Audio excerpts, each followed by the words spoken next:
வணக்கம். ஆகாஷ்வாணி புதுச்சேரி செய்திச் சுருக்கம் வாசிப்பவர் வீரமணி. பிரதமர் திரு நரேந்திர மோடி இன்று உத்தரப்பிரதேஷ் மாநிலம் வாரணாசியிலிருந்து 4 புதிய வந்தே பாரத் எக்ஸ்பிரஸ் ரயில்களை கொடியசைத்து தொடக்கி வைத்தார். வாரணாசி ரயில் நிலையத்திலிருந்து பனாரஸ் கஜுராவோ வந்தே பாரத் ரயிலையும் 3 வந்தே பாரத் எக்ஸ்பிரஸ் ரயில்களை மெய்நிகர் முறையிலும் கொடியசைத்து துவக்கி வைத்தார்.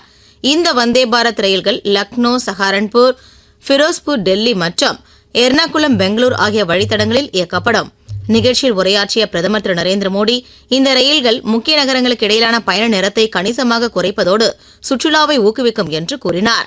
மத்திய ரயில்வே துறை அமைச்சர் திரு அஸ்வினி வைஷ்ணவ், அம்மாநில முதலமைச்சர் திரு யோகி ஆதித்யநாத் ஆகியோர் இந்நிகழ்ச்சியில் கலந்து கொண்டனர். குடியரசுத் தலைவர் திருமதி திரௌபதி முர்மு 5 நாள் அரசுமுறை பயணமாக அங்கோலா, போட்ஸ்வானா நாடுகளுக்கு புறப்பட்டுச் செல்கிறார். வரும் 11ஆம் தேதி அங்கோலாவின் 50வது சுதந்திர தின கொண்டாட்டங்களிலும் அவர் பங்கேற்க உள்ளார். 56வது இந்திய சர்வதேச திரைப்பட விழா கோவாவில் இம்மாதம் 20ஆம் தேதி முதல் 28ஆம் தேதி வரை நடைபெற உள்ளதாக மத்திய தகவல் ஒலிபரப்புத்துறை இணை அமைச்சர் டாக்டர் எல். முருகன் தெரிவித்துள்ளார். தலைநகர் டெல்லியில் காற்று மாசு அதிகரித்து வருவதால் அரசு அலுவலகங்கள் மற்றும் மாநகராட்சி அலுவலகங்களில் பணி நேரத்தை மாற்றி அமைக்க டெல்லி அரசு முடிவு செய்துள்ளது. நேற்று முதலமைச்சர் திருமதி ரேகா குப்தா தலைமையில் நடைபெற்ற ஆய்வுக் கூட்டத்தில் இந்த முடிவு எட்டப்பட்டது.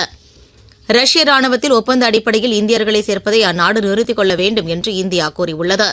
சமீப காலமாக பல இந்தியர்கள் ரஷ்ய ராணுவத்தில் சேர்க்கப்பட்டிருப்பது குறித்து தங்களுக்கு தகவல் கிடைத்துள்ளது என்றும் இந்த விஷயத்தை ரஷ்யாவின் கவனத்திற்கு இந்தியா கொண்டு சென்றுள்ளது என்றும் மத்திய வெளியுறவுத்துறை செய்தி தொடர்பாளர் திரு ரந்தீப் ஜெய்ஸ்வால் கூறியுள்ளார். வரும் டிசம்பர் மாதம் நடைபெறவுள்ள 4ஆம் கட்ட காசி தமிழ் சங்கமத்தில் பங்கேற்க விரும்புவோர் kaasitamil.iitm.ac.in என்ற வலைதளத்தில் பதிவு செய்யலாம் என்று அறிவிக்கப்பட்டுள்ளது.